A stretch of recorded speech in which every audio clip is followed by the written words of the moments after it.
दोस्तों, अजमेर शरीफ दरगाह में कुछ दिनों पहले कैमरा में कुछ ऐसा दिखा जिसे लोग देखकर हैरान रह गए। अगर आप भी यह वीडियो देखोगे तो आपके भी होश उड़ जाएंगे। और काफी दिनों से यह वीडियो बहुत ही वायरल हो रही है।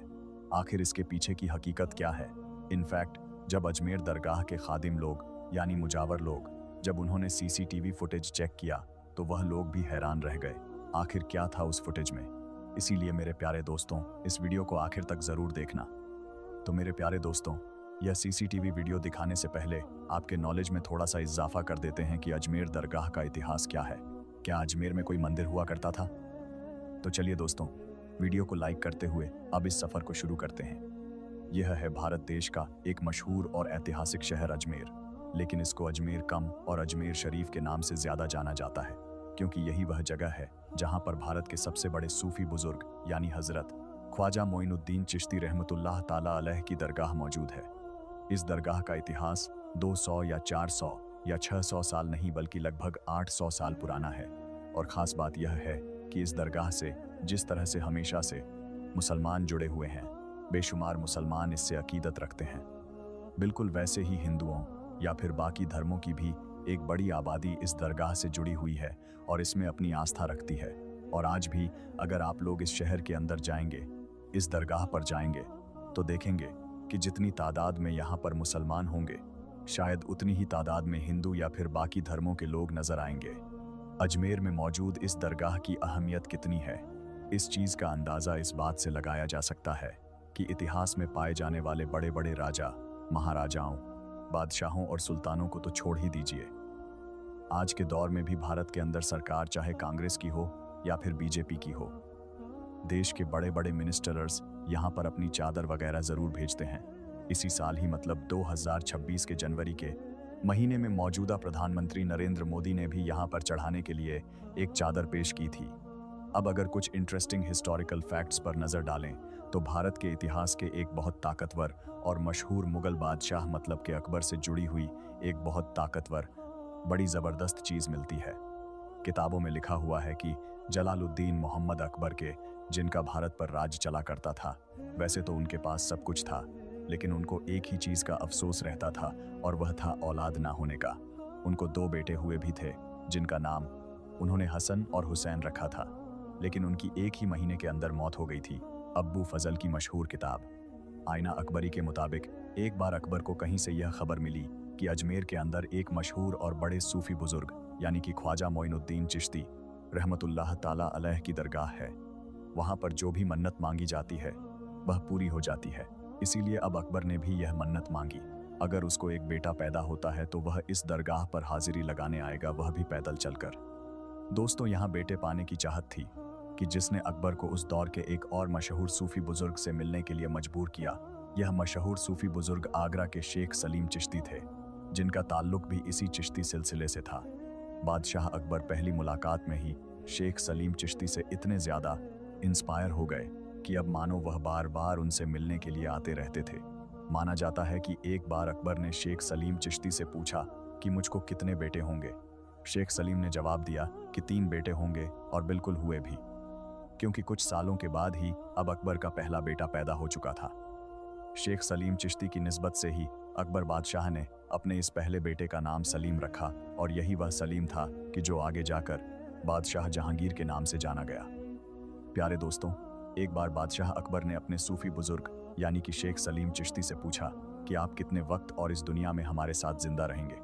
इसके जवाब में शेख सलीम चिश्ती ने कहा था कि जब तक शहजादा सलीम अपना पहला सबक याद करके उसको हूबहू दोहरा ना दे। अकबर ने जैसे ही यह सुना, फौरन अपने बेटे सलीम का पढ़ना लिखना सब कुछ बंद करवा दिया और इस चीज पर नजर रखने लगा। लेकिन फिर भी अचानक से एक दिन हुआ यह कि सलीम ने कुछ सुना और उसको हूबहू वैसे ही दोहरा दिया। नतीजा यह हुआ कि अगले ही दिन शेख सलीम चिश्ती की तबीयत धीरे धीरे खराब होना शुरू हुई और कुछ दिनों के बाद ही शेख सलीम चिश्ती इस दुनिया से रुखसत हो गए। लेकिन शेख सलीम चिश्ती की वफात के बाद भी अकबर ने चिश्ती सिलसिले का जो मेन सेंटर था यानी हेडक्वार्टर था, मतलब कि अजमेर शरीफ, वहां पर जाना जारी रखा था। न सिर्फ जाना जारी रखा बल्कि वहां पर अकबर की तरफ से बहुत सारे तोहफे वगैरह भी दिए जाते थे। अब अगर ख्वाजा मोइनुद्दीन चिश्ती रहमतुल्लाह ताला अलैह की जिंदगी पर नजर डालें कि जिनकी अजमेर शरीफ में दरगाह है, मतलब के कब्र मुबारक है, तो किताबों से पता चलता है कि ख्वाजा मोइनुद्दीन चिश्ती अजमेरी रहमतुल्लाह ताला अलैह, इनकी पैदाइश 1141 ईस्वी के आसपास में ईरान के शहर सिस्तान में हुई थी। बहुत कम उम्र में ही माँ बाप के चले जाने के बाद यह सूफिज्म से इंस्पायर हो चुके थे और बाद में इन्होंने बुखारा शहर का सफ़र किया, जो उस वक्त में काफ़ी मशहूर सेंटर हुआ करता था। आज के दौर के हिसाब से देखें तो उज्बेकिस्तान देश के अंदर यह हुआ करता था। यहाँ पर जाकर ही इनकी मुलाकात चिश्ती सिलसिले के ही एक सूफी बुजुर्ग यानी कि हज़रत ख्वाजा उस्मान हारूनी रहमतुल्लाह ताला अलैह से हुई थी, जो आगे चलकर इनके सबसे बड़े उस्ताद मतलब के टीचर साबित हुए। इन दोनों ने मिलकर साथ में मक्का और मदीना का सफ़र भी तय किया था। और ऐसे ही सफ़र के दौरान एक दिन ख्वाब में हज़रत ख्वाजा मोइनुद्दीन चिश्ती रहमतुल्लाह ताला अलैह को इमामुल अंबिया जनाबे मोहम्मद मुस्तफ़ा सल्लल्लाहु अलैहि वसल्लम का दीदार हुआ और उनकी तरफ से ही इनको हिंदुस्तान के दिल्ली जाने का हुक्म दिया गया और यहाँ से ही फिर हज़रत ख्वाजा मोइनुद्दीन चिश्ती का हिंदुस्तान का सफ़र शुरू हुआ। माना जाता है कि 12वीं सदी के आखिर में यह दिल्ली आ चुके थे और उसके बाद अजमेर पहुँचे और अजमेर में जाकर ही इनको वह नाम मिला कि जो आज तक सबसे ज़्यादा मशहूर है, मतलब कि गरीब नवाज, जिसका मतलब होता है गरीबों को नवाजने वाला। प्यारे दोस्तों, अब आपको वह वीडियो दिखाते हैं जिस वजह से आपने इस वीडियो पर क्लिक किया था, जो बहुत ही वायरल हो रहा है। इसको गौर से देखना। प्यारे दोस्तों, आप देख रहे हैं कि एक रो एग्जैक्टली हज़रत ख्वाजा मोइनुद्दीन चिश्ती रहमतुल्लाह ताला अलैह के दरगाह के गुंबद के कलश के एग्जैक्टली ऊपर है और इसको हमने राउंड भी किया हुआ है ताकि आपको दिखे। यह सफ़ेद रोशनी लोग जिसे करामत कह रहे हैं, लेकिन हमारी अंडरस्टैंडिंग यह कहती है कि आपने देखा होगा कि गुंबद के ऊपर लाइट की वायर्स भी गई हुई है, तो हो सकता है कि यह कोई करंट स्पार्क हो या कोई शॉर्ट सर्किट हो। किसी ने वीडियो ऐसे ही बनाई है या किसी ने इसमें कोई शरारत की है। प्यारे दोस्तों, यह हकीकत है या फिर कोई ग्राफिक्स का इस्तेमाल किया गया है, वह हमको नहीं मालूम। वल्लाह आलम, अल्लाह बेहतर जानता है। लेकिन यह वीडियो बहुत ही वायरल हो रही है। यह एडिटिंग या ग्राफिक्स का कमाल है या फिर यह ख्वाजा गरीब नवाज रहमतुल्लाह ताला अलैह की कोई ऐसी करामत है। आपको क्या लगता है उस बारे में बताइएगा ज़रूर। दोस्तों, एक बार फिर से एक और दिलचस्प और ख़तरनाक वीडियो लेकर हाजिर हूँ। जी हाँ दोस्तों, यूपी के शहर में हुआ फ़कीर बाबा का करिश्मा। वही उत्तर प्रदेश जहाँ के सीएम योगी आदित्यनाथ हैं, वहीं हुआ फ़कीर का करिश्मा।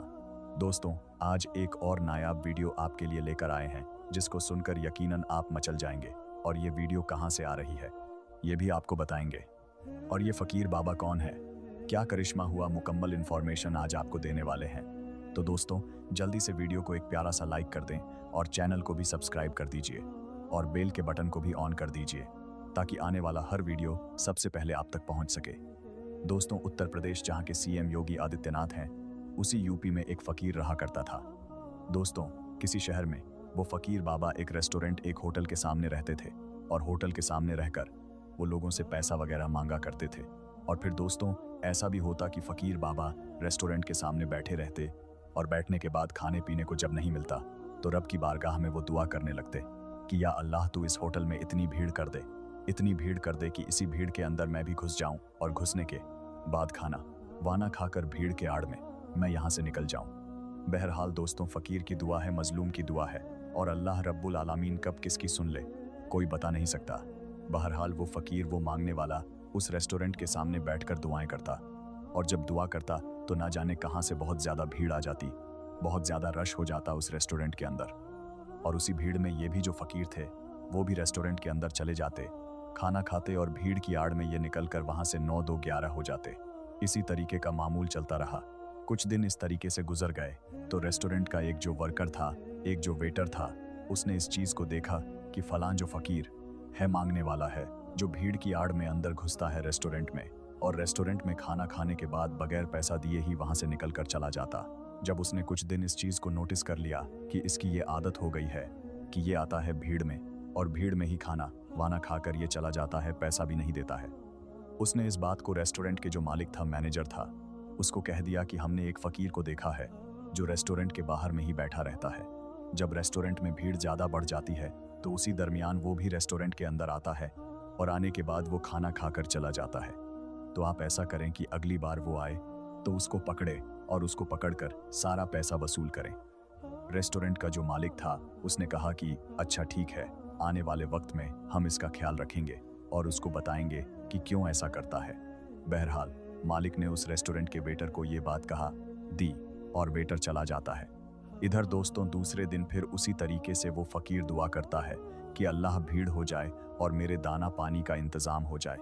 बहरहाल फिर अचानक से रेस्टोरेंट में भीड़ हो जाती है और इसी भीड़ के आड़ में फकीर वहां पर खाना खाता है और चला जाता है।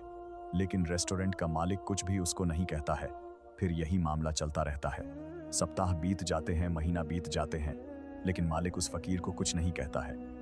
गुस्से में एक दिन वो रेस्टोरेंट का वेटर आता है, कहता है कि मैंने उस फकीर के बारे में आपको बताया था कि भीड़ की आड़ में वो फकीर आता है और खाकर चला जाता है, आखिर आप उसको कुछ क्यों नहीं कहते हैं। ये सुनने के बाद मालिक कहता है कि सुनो, उनके ऊपर मेरा भी ध्यान रहता है और मैंने कई बार ये देखा है कि मेरे रेस्टोरेंट के बाहर, होटल के बाहर वो दुआएं करता रहता है कि या अल्लाह इस होटल में भीड़ हो जाए और इसी भीड़ के साए में मैं खाकर निकल जाऊं। और सुनो, मैंने इस चीज को भी नोटिस किया है कि जब वो फकीर आता है इस रेस्टोरेंट में, जब दुआएं करता है तब रेस्टोरेंट में, इस होटल में भीड़ बढ़ जाती है। शायद उस फकीर की ये दुआ का असर है कि अल्लाह तबारक ताला यहाँ लोगों को भेज देता है और होटल में बहुत ज्यादा भीड़ हो जाती है और मैं जानबूझकर उसको कुछ नहीं कहता हूँ और खाना खाकर जाने दे देता हूँ ताकि अगले दिन भी वो फकीर यहाँ पर आए और उसकी दुआ से अल्लाह तबारक व ताला मेरे होटल में बरकत कर दे। और मैं ये देख रहा हूँ कि जब वो फकीर आता है, जब वो दुआएं करता है, यहाँ पर होटल में बैठने वालों की तादाद में एकदम बढ़ोतरी हो जाती है, खचाखच होटल भर जाता है। और यही वजह है कि मैं उसको मना नहीं करता हूँ और मैं चाहता हूँ कि वो आता रहे। शायद उसी के बहाने अल्लाह तबारक व ताला हम लोगों की रोजी में बढ़ोतरी कर देता है और हम लोगों की होटल में खचाखच सारा सामान बिक जाता है। और इसी चीज़ को देखकर उसको हम मना नहीं करते हैं, क्योंकि फ़कीर की दुआ टल नहीं है, मजलूम की दुआ टल नहीं है। और वो फिर एक प्लेट खाकर चला जाता है, लेकिन उसकी दुआओं का ये असर है कि आज हमारे होटल में, हमारे रेस्टोरेंट में आने वालों की कमी नहीं है। जो कुछ होता है सब बिक जाता है और अल्लाह के फजलो कर्म से कारोबार बहुत अच्छा चल रहा है। और इसी चीज़ को देखकर मैं उस फ़कीर को नज़रअंदाज कर देता हूँ कि वो यहाँ पर आए और खाकर चला जाए, यानी मैं जानबूझकर भी उसको नहीं टोक रहा हूँ। तो दोस्तों, फ़कीरों की दुआ लग जाती है और अल्लाह तबारक व ताला मजलूम की दुआ सुनता है। गरीबों को अगर आप खिलाते हैं तो उसका अज्र ज़रूर आपको मिलता है। प्यारे दोस्तों, ये वाकया उत्तर प्रदेश के किसी शहर का है जिसको मैंने आपके सामने रखा है। प्यारे दोस्तों, आज भी बहुत सारे ऐसे गरीब लोग हैं, ऐसे लोग मौजूद हैं जिनको 2 वक्त की रोटी भी मयस्सर नहीं होती है। दोस्तों, ये आपके अगर घर में आए, आपके दुकानों में आए, मकान में आए, तो यकीनन इनका ख्याल कीजिए। अगर घर में आता है तो हो सके आधी रोटी या आधा ही खाना, लेकिन इनको ज़रूर दें। दोस्तों, अगर ये लोग आपके घर में आते हैं तो इनको खिलाने से यकीनन आपकी रोज़ी घटेगी नहीं, बल्कि इनके खाने से अल्लाह तबारक व ताला आपकी रोज़ी रोज़गार में बरकत अता कर देगा। तो दोस्तों, गरीबों का ख्याल रखिए। अगर वो आपके घर में आते हैं, आपके मकान दुकान में आते हैं, उनको धुतकारे नहीं, अगर हैं तो उनको ज़रूर दें, और अगर नहीं है तो माजरत तलब कर ले, क्योंकि दिल से जो आह निकलती है वो असर रखती है। या अल्लाह, जितने लोग इस वीडियो को देख रहे हैं, जितने लोग इस वीडियो को शेयर कर रहे हैं, या अल्लाह तू उनकी रोज़ी रोज़गार में बेपनाह बरकतें अता फरमा।